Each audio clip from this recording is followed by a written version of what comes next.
Hey everybody, thanks for tuning in to Golden Car Comics. This is John, and I have another contest video. I had today off. Actually, I had a couple meetings, but I ended up with most of the day free. So I figured I was going to show some support, and I was going to shoot a couple of videos. Let me see if I can make this a little bit better here. There you go. That's a little bit better. So this contest entry is for Thimothe, the Canadian comic hunter, and his 200 subscriber contest. And I looked, and he is way past 200 already. Just a fun guy, a fun channel. I've enjoyed watching.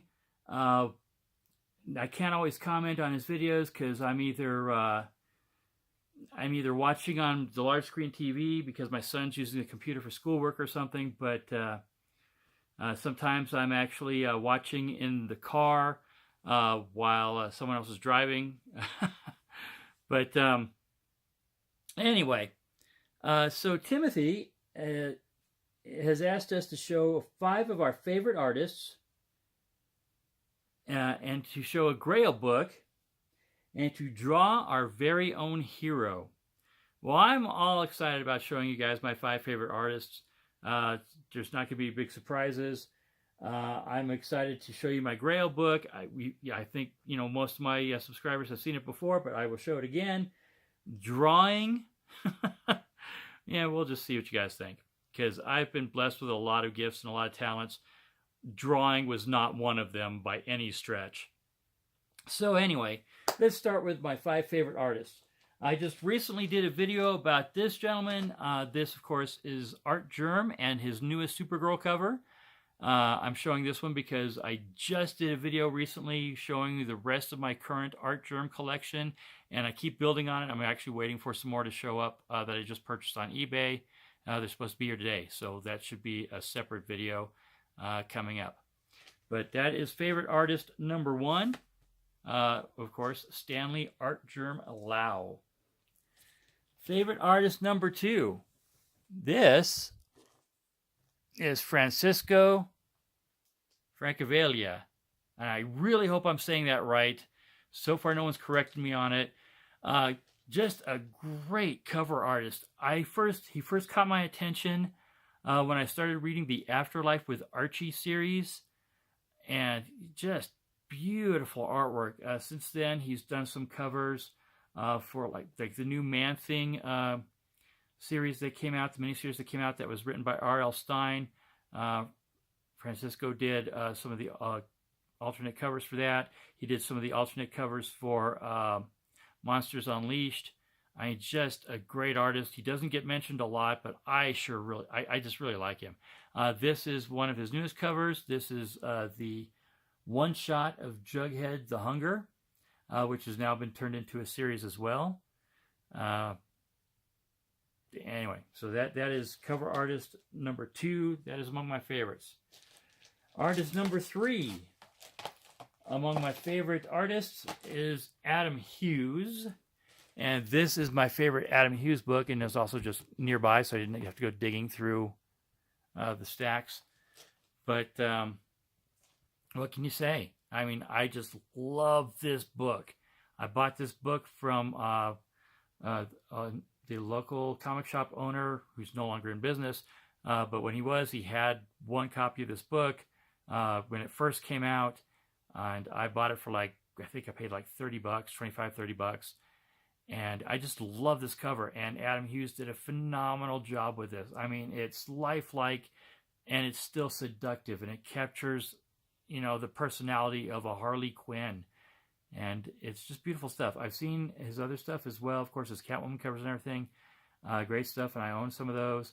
But this is my favorite book by Adam Hughes, one of my favorite artists easily. All right, pulling into the number 2 spot, I absolutely love Alex Ross.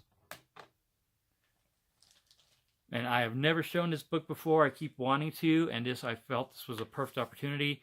I actually bought this book graded because I couldn't believe how little it was going for on eBay. But it's Alex Ross. It's a Black Adam variant, obviously, Black Adam number 1 from the New 52. And Alex Ross is just such an amazing artist. I mean, his stuff is so lifelike. You could see emotion. You could see, I mean, just the picture standing still, but it looks like the characters are moving. I mean, it's really incredible stuff. So that is cover artist number 2.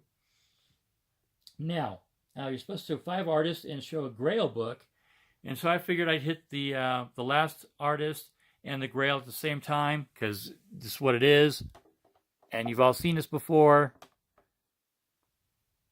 But Neal Adams, Batman 251. What else is there to say? It's that's, in my mind, that is how the Joker should always be drawn. That's the Joker. I mean, that's who I based my Halloween costumes on when I was in high school, and then also in college. I was a Joker once or twice. And why is it a Grail book? Is it because it's like real valuable and expensive? No, that wasn't it. I actually had this book when I was a kid, and I told part of this story for the Comicaholics comic entry. But when I was a kid living in Germany, I collected comics. I had a lot of books. I loved my comics. But when we came back to the United States, the government put a weight restriction on what you could bring back. Anything over this certain amount of weight, you had to pay for. And, my parents they didn't really think ahead. I mean, they didn't think anything of, my Mego toys or my comic books being worth anything down the road. So they just gave them away. Hey, we'll get you toys when we get back home type of thing. And I was really bummed out, but that's what happened. And this book was one of my favorites. I've loved the Joker since I was a kid. I loved this cover. I just thought, how cool is that?